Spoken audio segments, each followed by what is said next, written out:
அன்பார்ந்த தோழர்களே, என் உயிரின் உயிரான விடுதலை சிறுத்தைகளே, அனைவருக்கும் வணக்கம்.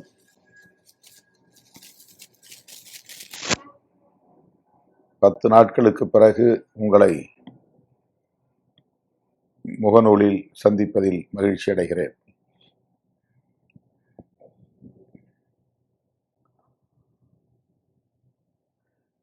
இயற்கை சிகிச்சை பெறுவதற்காக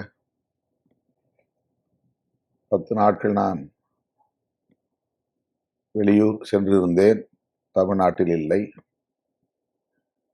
குறிப்பாக பொங்கல் பண்டிகையின் போது கடந்த சில ஆண்டுகளாக நான் தமிழகத்தில் இருப்பதில்லை. வருடத்தில் அந்த 10 நாட்கள் மட்டுமாவது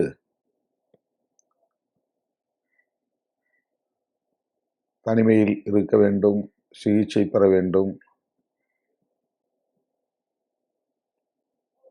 அமைதியாக ஓய்வெடுக்க வேண்டும் என்று தொடர்ந்து 3 ஆண்டுகளாக நான் தமிழகத்தில் பொங்கல் பண்டிகையின் போது இருப்பதை தவிர்த்து வெளியூர் செல்லுவதை ஒரு வாடிக்கையாக மாற்றியிருக்கிறேன்.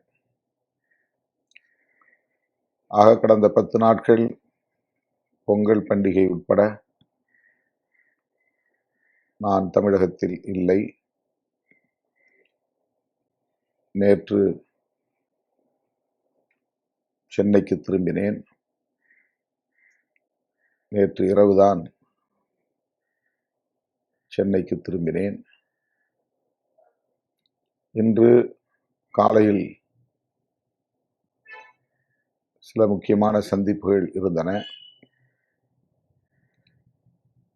அந்த சந்திப்புகளை எல்லாம் நிறைவு செய்துவிட்டு அல்லது முடித்துக்கொண்டு நண்பகல் வேளையில் கட்சி அலுவலகம் திரும்பினேன். ஏறத்தாழ 8 மணி நேரம் ஒரே இடத்தில் நின்றவாறு தலைமையகத்தில் திரண்டிருந்த கட்சி தோழர்களையும் பொதுமக்களையும் இன்றைக்கு சந்திக்க நேர்ந்தது.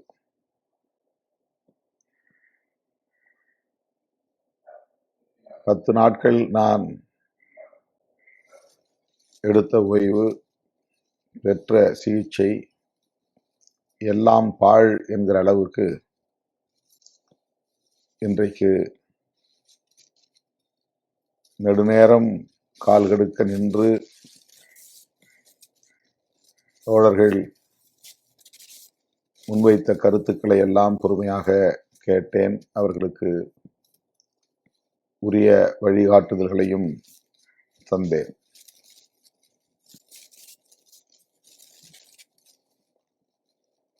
என் உயிரின் உயிரான விடுதலை சிறுத்தைகளுக்கு நான் விடுக்கிற வேண்டுகோள்,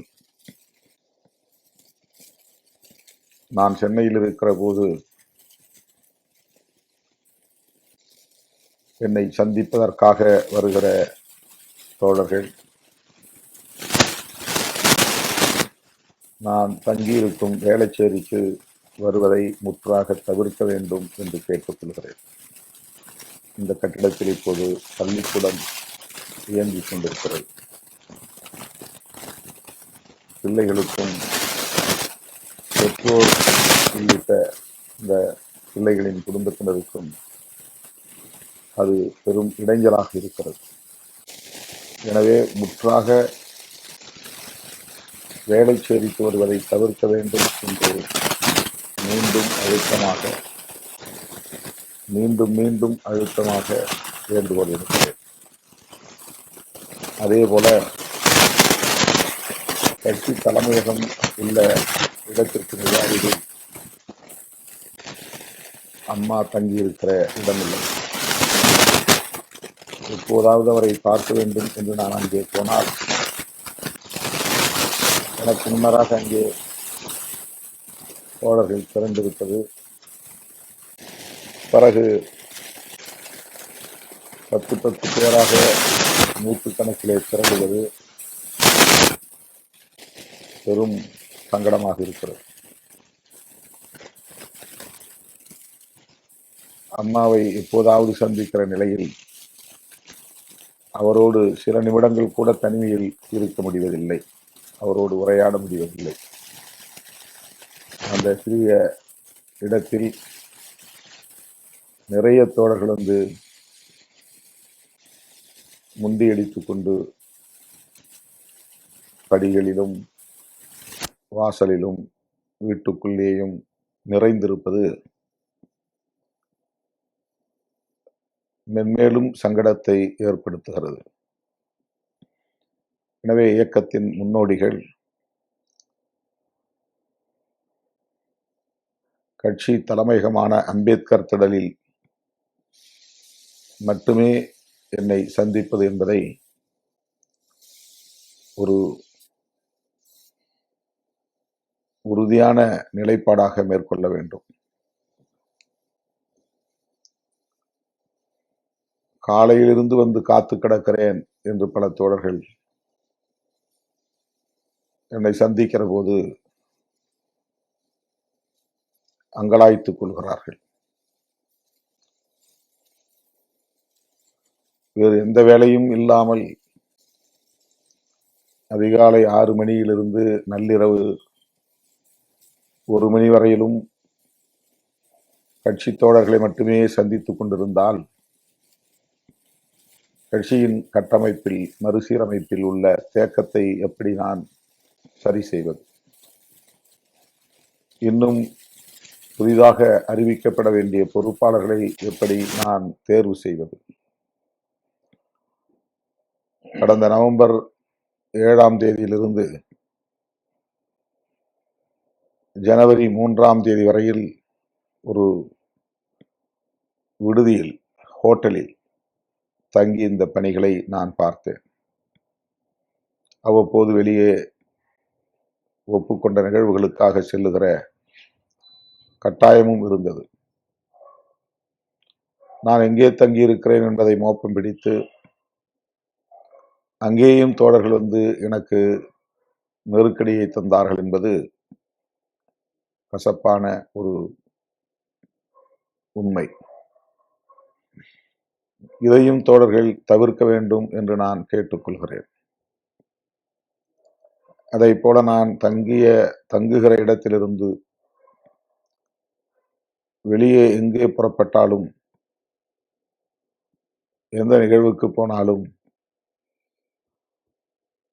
கூட்டணி கட்சி தலைவர்களை சந்திக்க போனாலும், முதலமைச்சரை சந்திக்க போனாலும் பின்னாலேயே துரத்தி கொண்டு வருகிற போக்கு ஏற்புடையதல்ல. என்னுடைய வேலைகளை முடித்துக் கொண்டு நான் தலைமையகம் வருகிற போது அங்கே காத்திருந்து என்னை சந்திப்பதுதான் நாகரிகமான ஒரு அணுகுமுறை. எனவே இயக்கத்தோழர்கள் அதனையும் உணர்ந்து புரிந்து கடைபிடிக்க வேண்டும், பின்பற்ற வேண்டும் என்று கேட்டுக்கொள்கிறேன்.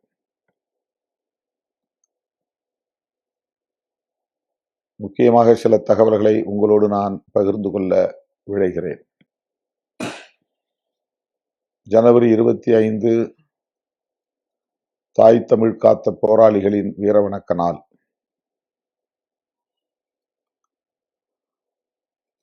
விடுதலை சிறுத்தைகள் கட்சி அண்மை காலமாக ஜனவரி 15 முதல் ஜனவரி 25 வரையில் 10 நாட்கள் 11 நாட்களை தாய் தமிழ் காத்த போராளிகளுக்கான வீரவணக்க வாரமாக கடைபிடித்து வருகிறோம். ஜனவரி 15 நடராசன் களப்பலியான நாள்.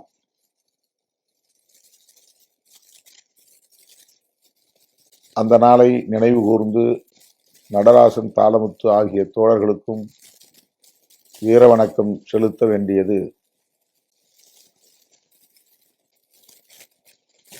தமிழ் உணர்வுள்ள ஒவ்வொருவரின் கடமையாகும்.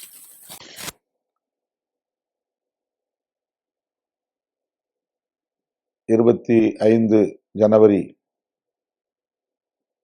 திராவிட முன்னேற்றக் கழகம், அனைத்திந்திய அண்ணா திராவிட முன்னேற்றக் கழகம் உள்ளிட்ட திராவிட இயக்கங்களால்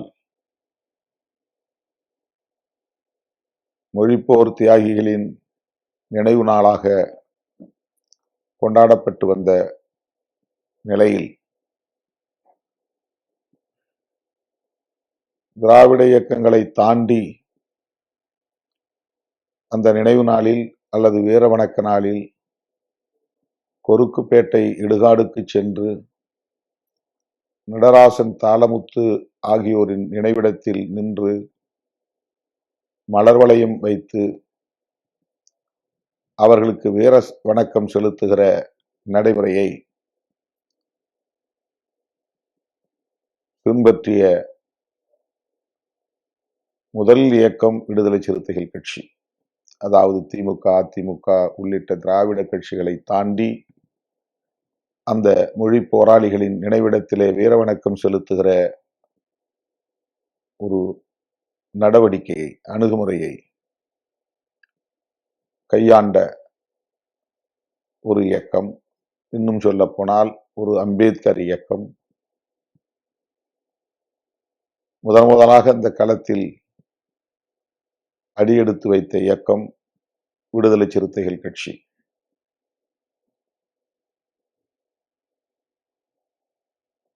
இந்த ஆண்டு அதிலும் ஒரு மாற்றம்.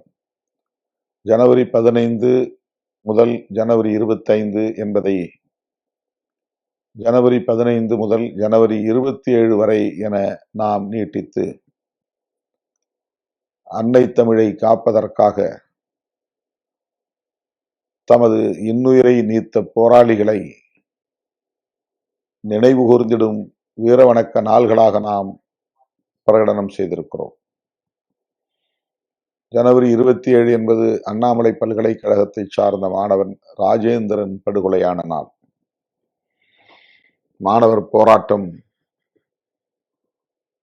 மொழி போர்க்களத்தில் முதலில் வெடித்தது அண்ணாமலை பல்கலைக்கழகத்தில் தான்.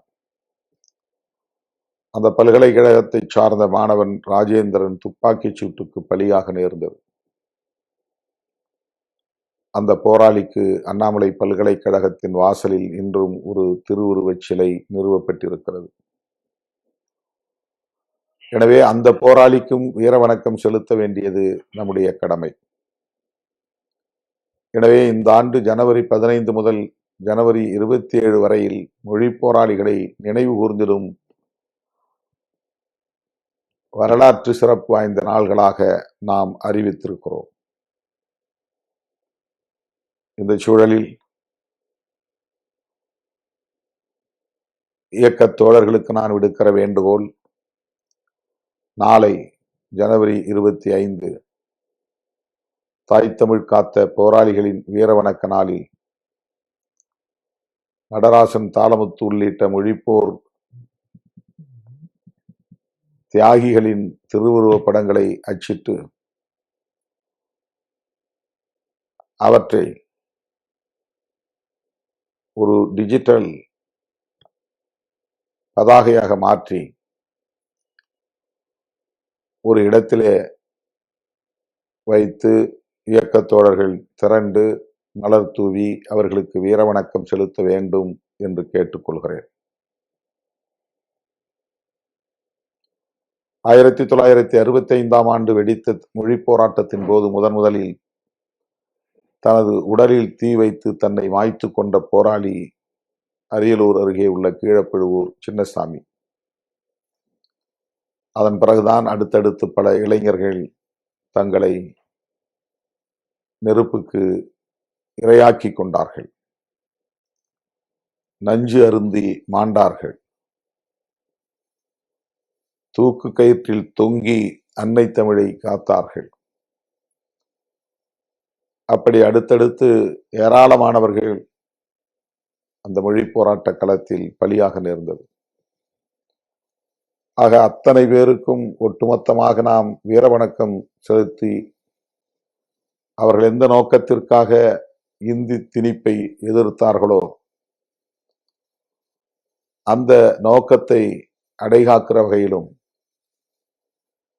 இந்தியை தமிழ் மண்ணில் திணிக்கிற முயற்சியை தடுத்து முறியடிக்கிற வகையிலும்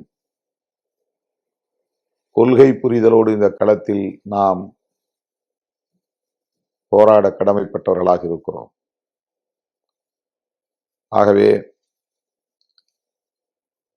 நாளை தாய் தமிழ் காத்த போராளிகளின் வீரவணக்க நாள். அந்த நாளில் இயக்கத் தோழர்கள் ஆங்காங்கே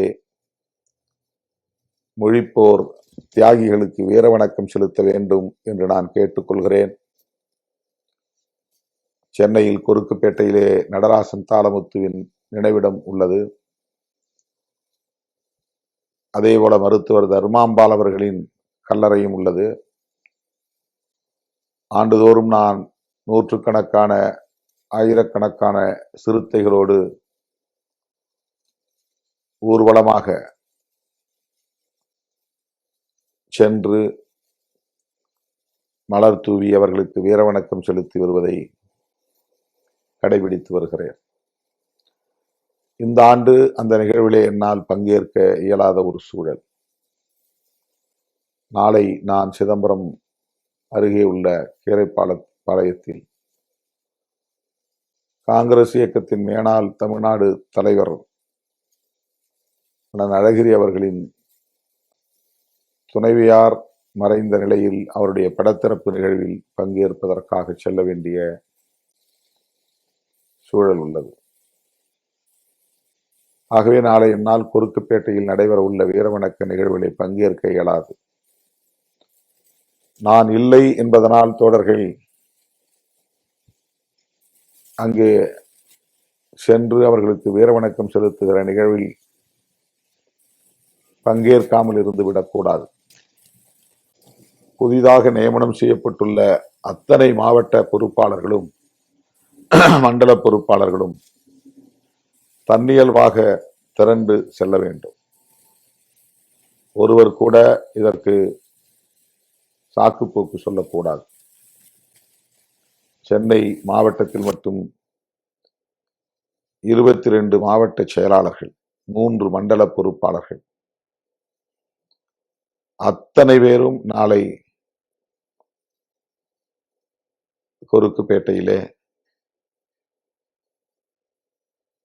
நடராசன் தாளமுத்து தர்மாம்பாள் ஆகியோருக்கு வீரவணக்கம் செலுத்த வேண்டும் என்று நான் கேட்டுக்கொள்கிறேன். இது ஜனவரி 25. ஜனவரி 27 அண்ணாமலை நகர் பல்கலைக்கழகத்தில் அண்ணாமலை பல்கலைக்கழகத்தின் வாசலில் நிறுவப்பெற்றுள்ள தாய் தமிழ் காத்த போராளி ராஜேந்திரனின் திருவுருவச் சிலைக்கு மாலை அணிவிக்க இயக்கத்தின் சார்பில் ஒருங்கிணைக்கப்படுகிறது. கடலூர் மாவட்டத்தை சார்ந்த தோழர்கள் இந்த முன்னெடுப்பை செய்து வருகிறார்கள். எனவே நான் அன்றைக்கு காலையில் ராஜேந்திரன் அவர்களின் திருவுருவச் சிலைக்கு மாலை அணிவித்து வீரவணக்கம் செலுத்த இருக்கிறேன். இயக்க தோழர்கள் அதில் பங்கேற்க வேண்டும், தவறாமல் பங்கேற்க வேண்டும் என்று வேண்டுகோள் விடுக்கிறேன். இதற்கடுத்து ஜனவரி 29 கரும்புலி முத்துக்குமாரின் நினைவு நாள். அவருடைய குடும்பத்தினர், அவர் உட்பட அவருடைய குடும்பத்தினர் தங்கியிருந்த பகுதி கொளத்தூர் பகுதி, சென்னையில், வட சென்னையில். அங்கேயும் ஆண்டுதோறும் நாம் ஜனவரி 29ஆம் தேதி செல்லுவது உண்டு. சில நாட்களில் நாம் தென் மாவட்ட சுற்றுப்பயணத்தை மேற்கொள்ளும் நிலை இருந்தது. அப்போதெல்லாம் கரும்புலி முத்துக்குமாரின் சொந்த கிராமத்திற்கு சென்று நமது கட்சியின் சார்பிலே நிறுவப்பெற்றுள்ள அரை உருவ வெண்கல சிலைக்கு முத்துக்குமாரின் திருவுருவச் சிலைக்கு மாலை அணிவித்து அந்த மகத்தான போராளிக்கு வீரவணக்கம் செலுத்தி வருவதை கடமையாக பின்பற்றி வருகிறோம். இந்த ஆண்டு அவ்வாறு கொளத்தூருக்கு செல்ல அல்லது அவருடைய சொந்த கிராமத்திற்கு செல்ல இயலாத ஒரு சூழல், ஒரு நெருக்கடி உள்ளது. ஆகவே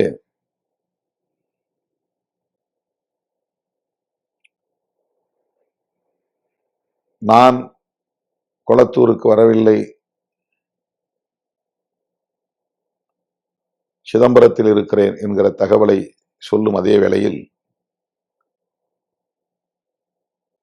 27ஆம் தேதி 29ஆம் தேதி கொளத்தூருக்கு வர இருக்கிறேன். 27ஆம் தேதி சிதம்பரத்தில் இருக்கிறேன். 29ஆம் தேதி சென்னையில் கொளத்தூரில் இருக்கிறேன். அங்கே நமது இயக்க தோழர்கள், முன்னணி பொறுப்பாளர்கள், புதிய நிர்வாகிகள் ஒருங்கிணைந்து முத்துக்குமார் நினைவேந்தல் நிகழ்வை நடத்த திட்டமிட்டுள்ளனர். அந்த நிகழ்விலே நான் பங்கேற்க இருக்கிறேன். ஜனவரி 29 மாலையில் ஒரு அரங்கில் கரும்புலி முத்துக்குமாரின் வீரவணக்க நிகழ்வு நடைபெற உள்ளது. இயக்கத்தின் முன்னோடிகள் தவறாமல் அதில் பங்கேற்க வேண்டும் என்று நான் அழைப்பு விடுக்கிறேன். மறைமலை நகரில் நான் சாகும் வரை உண்ணாநிலை அறப்போராட்டத்தை அறிவித்து, வெளிப்படையாக அறிவித்து தொடங்கி 4 நாட்கள் அங்கே உறுதியாக உண்ணாநிலை அறப்போரில் உறுதியாக நின்று போராடினேன். சிலரின் வேண்டுகோளை ஏற்க நான் ஆளாக்கப்பெற்றேன். ஆகவே 4 நாட்களோடு அந்த போராட்டத்தை முடிவு செய்துவிட்டு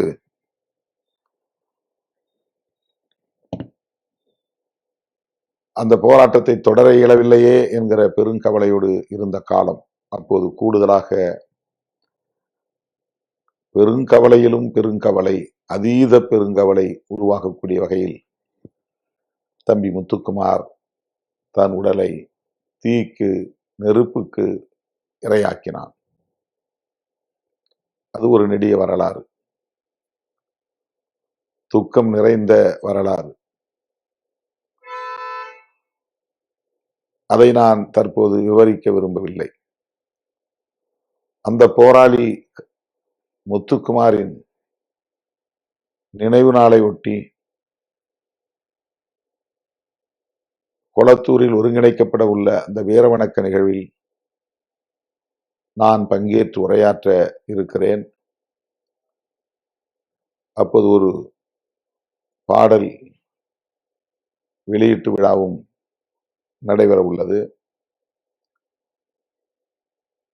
ஈழ விடுதலை களத்தில் தன்னை எதிரிகளின்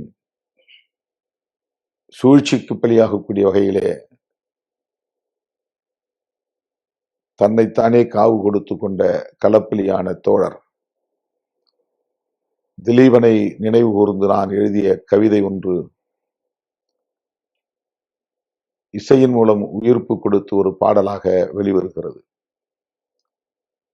அந்த பாடல் வெளியீட்டு விழா நிகழ்வில், கரும்புலி முத்துக்குமாரின் வீரவணக்க நிகழ்வில் பங்கேற்பதற்கு இளமுரசு அண்ணன் சத்யராஜ் அவர்கள் இசைவளித்திருக்கிறார்.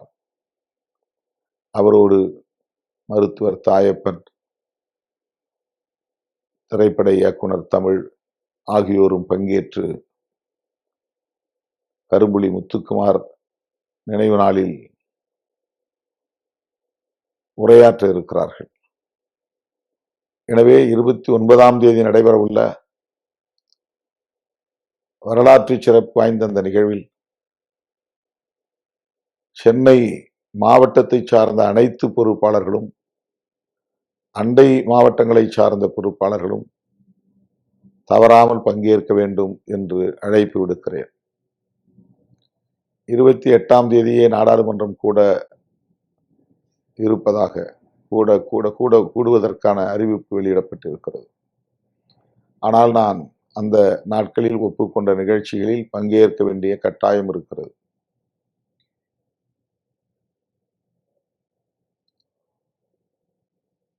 எனவே பாராளுமன்றமும் செல்ல முடியாத ஒரு சூழல். ஏற்கனவே ஒப்புக்கொண்ட நிகழ்ச்சிகளில் பங்கேற்க வேண்டும் என்கிற ஒரு கட்டாயம் கிட்டத்தட்ட 5 நாட்களுக்கு மேலாக நான் ஒப்புக்கொண்ட நிகழ்ச்சிகளுக்கு செல்ல வேண்டிய நெருக்கடிக்கு உள்ளாகி இருக்கிறேன். இவ்வாறான நெருக்கடி மிகுந்த சூழலிலும் நம்முடைய கடமைகளை தவறாமல் நாம் ஆற்ற வேண்டும் என்கிற நிலையில் ஒப்புக்கொண்ட நிகழ்ச்சிகளில் பங்கேற்பதை முன்னுரிமை கொடுத்து உங்களுடைய அழைப்பை ஏற்று அல்லது ஏற்கனவே வடிவமைக்கப்பட்ட வரையறுக்கப்பட்ட செயல் திட்டங்களின் அடிப்படையில் நான் பல நிகழ்ச்சிகளில் பங்கேற்க இருக்கிறேன். 30, 31, பிப்ரவரி 1 ஆகிய நாட்களிலெல்லாம் நான் டெல்லியில் இருந்தாக வேண்டும். ஆனாலும் கூட ஒப்புக்கொண்ட நிகழ்ச்சிகளில் பங்கேற்க வேண்டும் என்கிற நெருக்கடியில் நிற்கிறேன். இந்த சூழலில் என் உயிரின் உயிரான விடுதலை சிறுத்தைகள் யாவருக்கும் நான் தெரிவித்துக் கொள்ள விரும்புவது, நீங்கள் அத்தனை பேரும் எனக்கு முக்கியம். உங்கள் ஒவ்வொருவரின் உணர்வுகளையும் நான் உள்வாங்கியவன். உங்கள் எதிர்பார்ப்புகளை நிறைவேற்ற வேண்டும் என்கிற துடிப்புள்ளவன். அதற்காக நான் ஆழ சிந்தித்து உங்கள் அத்தனை பேரையும் அரசியல்படுத்த வேண்டும் என்கிற அடிப்படையில் அதிகாரத்தை பகிர்ந்தளிக்கும் நிலைப்பாட்டை மேற்கொண்டேன். எந்த அரசியல் கட்சியும் முன்னெடுக்காத ஒரு முயற்சி. ஒரு சட்டமன்றத்திற்கு ஒரு மாவட்ட செயலாளர் என்கிற நிலைப்பாடு. அதை வெறுமன அறிவிப்பாக நிறுத்தி விடாமல் அதை நடைமுறைப்படுத்தி காட்டும் வகையிலே அண்மையில் 234 சட்டமன்ற தொகுதிகளுக்குமான தொகுதி மாவட்ட செயலாளர்களை அறிவித்திருக்கிறோம். நமக்கு இது சாதாரணமாக தெரியும். அரசியல் நுட்பம் தெரிந்தவர்களுக்கு இது எவ்வளவு முற்போக்கானது, கடினமானது, துணிச்சலானது என்பதை அவர்களால் புரிந்து கொள்ள முடியும். அப்படிப்பட்ட ஒரு கடினமான வேலையை, துணிச்சலான வேலையை இன்றைக்கு நாம் முன்னெடுத்திருக்கிறோம். மாவட்ட நிர்வாகம், மாவட்ட செயலாளர், மாவட்ட பொருளாளர், மாவட்ட செய்தி தொடர்பாளர், மாவட்ட துணை செயலாளர்கள் மற்றும் மாவட்ட நிர்வாக குழு உறுப்பினர்கள், மாவட்ட செயற்குழு உறுப்பினர்கள் என்று அதை விரிவடைய செய்திருக்கிறேன். மகளிர் விடுதலை இயக்கமும் இளஞ்சிறுத்தைகள் எழுச்சி பாசறையும் நேரடியாக கட்சியின் அங்கங்களாக இருக்கும் என்பதையும் அறிவிப்பு செய்து, மகளிர் விடுதலை இயக்கத்திற்கான மாவட்ட செயலாளரும் இளஞ்சிறுத்தைகள் எழுச்சி பாசறைக்கான மாவட்ட அமைப்பாளர், முன்பு இப்போது செயலாளர், இளஞ்சிறுத்தைகள் எழுச்சி பாசறையின் மாவட்ட செயலாளரும் பங்கேற்கிற ஒரு அவையாகத்தான் மாவட்ட நிர்வாகத்தை நாம் வரையறை செய்திருக்கிறோம். இப்போதைக்கு நாம் நிர்வாக குழு உறுப்பினர்கள் என்று சிலரை அறிவித்திருக்கிறோம். ஒவ்வொரு மாவட்டத்திற்கும் செயற்குழு உறுப்பினர்கள் என்கிற பொறுப்புகளையும் இப்போது அறிவிக்க இருக்கிறோம். மாவட்ட நிர்வாக குழு உறுப்பினர்களும் மாவட்ட செயற்குழு உறுப்பினர்களும் இடம்பெறக்கூடிய ஒரு பெரும் அவையாக மாவட்ட நிர்வாகம் இருக்கும். அதில் செயற்குழு உறுப்பினர்கள் செயற்குழு கூடுகிற போது பங்கேற்க உரிமை பெற்றவர்கள். நிர்வாக குழு உறுப்பினர்கள் அந்த 10-15 பேர் கொண்ட அவை நிர்வாக முடிவுகளை எடுக்கிற அவையில் பங்கேற்கிற தகுதியை பெற்றவர்கள். 3 பேரை மாவட்ட செயலாளர் என்று அறிவிக்க முடியாது. ஆகவேதான் ஒருவர் மாவட்ட செயலாளர், ஒருவர் மாவட்ட பொருளாளர், ஒருவர் மாவட்ட செய்தி தொடர்பாளர் என்கிற பொறுப்புகளை நாம் அறிவித்திருக்கிறோம். செய்தி தொடர்பாளர் என்கிற மாவட்ட பொறுப்பு வேறு எந்த கட்சியிலும் இல்லை. விடுதலை சிறுத்தைகள் கட்சியில்தான் நாம் அறிமுகப்படுத்தி இருக்கிறோம். அதேபோல சட்டமன்ற தொகுதி எல்லைகளை ஒரு மாவட்ட எல்லைகளாக வரையறை செய்திருப்பதும் முதல் முறையாக விடுதலை சிறுத்தைகள் கட்சிதான் வரையறுத்திருக்கிறது, நடைமுறைப்படுத்தி வருகிறது. இப்படி பல தன்முனைப்பு நடவடிக்கைகளை நாம் மேற்கொண்டிருக்கிறோம். தொலைநோக்கு பார்வையோடு கூடிய முடிவுகளை, நிலைப்பாடுகளை நாம் எடுத்திருக்கிறோம். எல்லோரையும் உள்ளடக்கமாக கொண்ட கட்சி நிர்வாகத்தை வளர்த்தெடுக்க வேண்டும் என்பதுதான் நம்முடைய நோக்கம். ஆகவே இயக்க தோழர்கள் இந்த முடிவுகளுக்கு வழக்கம் போல் ஒத்துழைப்பு நல்க வேண்டும். இன்னும் பொறுப்புகள் ஏராளம் ஏராளம் நியமிக்கப்பட வேண்டியிருக்கிறது. துணைநிலை அமைப்புகள் ஒவ்வொன்றுக்கும் ஒரு முதன்மை செயலாளர். இந்த முதன்மை செயலாளர்கள் கட்சியின் அமைப்பு செயலாளர் மற்றும் துணை பொதுச் செயலாளர் என்கிற பொறுப்புகளுக்கு நிகரானவர்கள். தலைமை நிர்வாக குழுவிலே பங்கேற்க தகுதி பெற்றவர்கள். எனவே மகளிர் விடுதலை இயக்கம், இளஞ்சிறுத்தைகள் எழுச்சி பாசறை, தொழிலாளர் விடுதலை முன்னணி, அரசு ஊழியர் ஐக்கிய பேரவை, முற்போக்கு மாணவர் கழகம் உள்ளிட்ட பல துணைநிலை அமைப்புகள் அனைத்துக்கும், விடுதலை கலை இலக்கிய பேரவை உட்பட அனைத்துக்கும் முதன்மை செயலாளர் என்கிற பொறுப்பை நாம் முதன்முறையாக அறிமுகப்படுத்துகிறோம். அவர் அந்த துணைநிலை அமைப்புக்கான தலைமை பொறுப்பை ஏற்கிறார் என்றால் அவருக்கு துணையாக அந்த களத்தில் ஏராளமான மாநில செயலாளர்களையும் நாம் நியமிக்கிறோம். மகளிர் விடுதலை இயக்கத்திற்கு ஒரு முதன்மை செயலாளரும் உண்டு, பல மாநில செயலாளர்கள் உண்டு. பிறகு நாடாளுமன்ற தொகுதி வாரியாக மாநில துணை செயலாளர்களை நியமிக்கிறோம். இதற்கு ஏராளமான ஆட்கள் நமக்கு தேவைப்படுகிறார்கள். எனவேதான் பழைய 144 மாவட்ட செயலாளர்களில் 50 பேரை நாம் அதிலிருந்து வெளியே எடுத்திருக்கிறோம். இந்த மாநில நிர்வாக கட்டமைப்புக்குள்ளும் அவர்களை நாம் கொண்டு வர வேண்டிய தேவை இருக்கிறது. இந்த அடிப்படையில் மேற்கொள்ளப்பட்டு வருகிற இந்த நடவடிக்கைகளுக்கு உங்களுடைய முழுமையான ஒத்துழைப்பு தேவை. நான் தனிமையில் இருந்தால்தான், நேரம் ஒதுக்கினால்தான், அந்த பணிகளில் கவனம் செலுத்துவதற்கு ஒரு ஸ்பேஸ், ஒரு இடம் இருந்தால்தான் விரைந்து அவற்றையெல்லாம் நாம் வெற்றிகரமாக செயற்படுத்த முடியும். எனவே தேடி வந்து எனக்கு நெருக்கடி தருகிற அந்த அணுகுமுறைகளை எல்லாம் தோழர்கள் கைவிட வேண்டும். யாரும் எதிர்பாராத வகையிலே இந்த 234 பேர் கொண்ட பட்டியல் பலருக்கு இன்ப அதிர்ச்சியை தரக்கூடிய வகையிலும், பலருக்கு கவலை அளிக்கக்கூடிய அதிர்ச்சி தரக்கூடிய வகையிலும் இருந்திருக்கும். பெண்கள், தலித் அல்லாதவர்கள் ஆகியவர்களுக்கான முன்னுரிமை, இதுவும் வேறு எந்த அரசியல் கட்சியிலும் இல்லாத ஒரு புதுமை.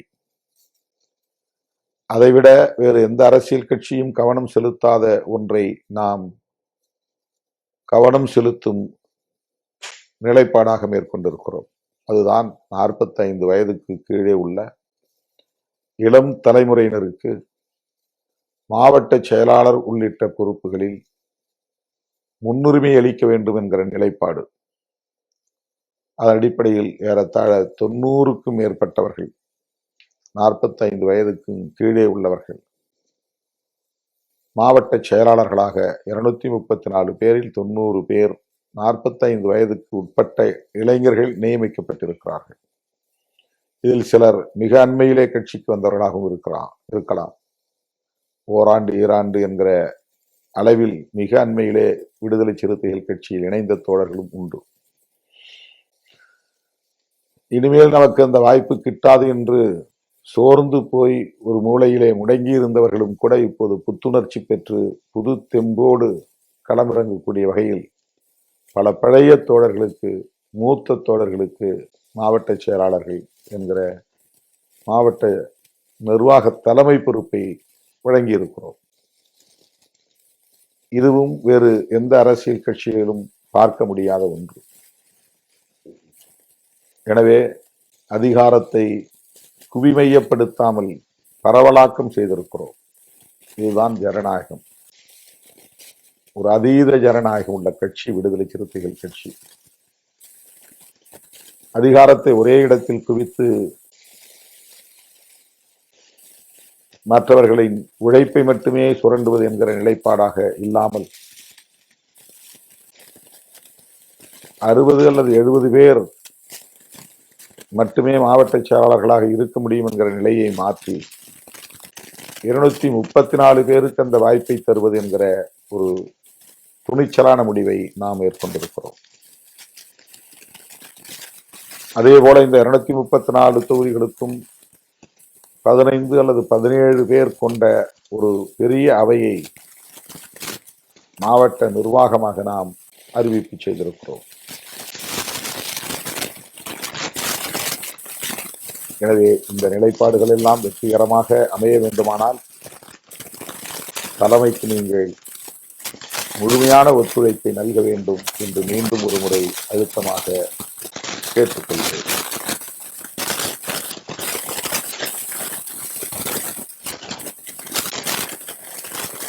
இயக்க தோழர்கள், எனக்கு இந்த பொறுப்பு தான் வேண்டும் என்று சில நேரங்களில் அடம்பிடிக்கிற நிலையும் இருக்கிறது. அந்த தோழர்களையும் நான் மிகவும் உரிமையோடும் பெருமையோடும் கையாளுகிறேன். அவர்களின் உணர்வுகளை மதிக்கிறேன். அவர்களை பேசவிட்டு அமைதியாக கேட்கிறேன். அவர்களின் எதிர்பார்ப்பை எப்படியாவது நிறைவேற்ற முடியுமா என்று யோசிக்கிறேன், திட்டமிடுகிறேன். யாரையும் நாம் குறைத்து மதிப்பிட்டு விட முடியாது. யாரையும் நாம் அலட்சியப்படுத்தி விட முடியாது. யாரையும் நாம் அதிகார பகிர்வு இல்லை என்று புறந்தள்ளிவிட முடியாது. உயர்ந்த நோக்கத்தோடு தொலைநோக்கு பார்வையோடு கட்சியின் கட்டமைப்பில் நாம் ஏற்படுத்தி வருகிற இந்த மாற்றங்கள் அரசியல் களத்தில் பெரும் தாக்கத்தை ஏற்படுத்தும் என்று நான் பெரிதும் நம்புகிறேன். எனவே என் உயிரின் உயிரான விடுதலை சிறுத்தைகள் அனைவருக்கும் நான் விடுக்கிற வேண்டுகோள், கட்சியின் மறுசீரமைப்பு நடவடிக்கையை உங்களுடைய முழுமையான ஒத்துழைப்பை நல்க வேண்டும் என்று கேட்டுக்கொள்கிறேன். யாரும் அவசரப்பட வேண்டாம். எல்லோருக்கும் உங்கள் விருப்பப்படி அமையாவிட்டாலும் கூட உரிய பொறுப்பை வழங்குவதற்கு என்னால் முடியும் என்று நான் நம்புகிறேன். அதற்கு சற்று பொறுமை தேவை, அவகாசம் தேவை. 26ஆம் தேதி தலைமையகத்தில் மண்டல பொறுப்பாளர்கள் கலந்தாய்வு கூட்டம், முதல் கூட்டம் நடைபெற உள்ளது. 39 மண்டல செயலாளர்கள்,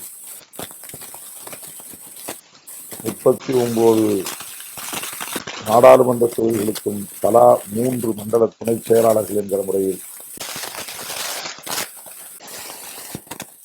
அனைத்து மாவட்ட மண்டல துணை செயலாளர்களும் மண்டல செயலாளர்களோடு வருகை தர வேண்டும். இந்த கூட்டத்தில் பங்கேற்க வேண்டும்.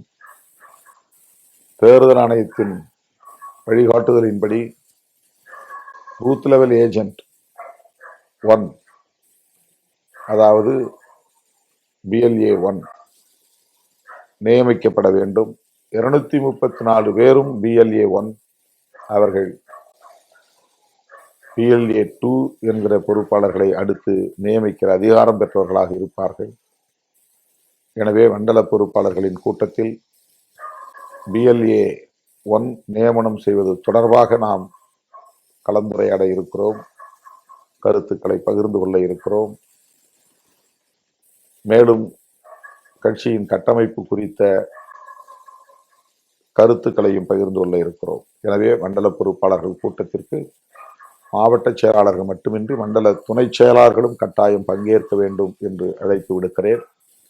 மற்றவை பின்னர் மீண்டும் சந்திப்போம். அனைவருக்கும் நன்றி.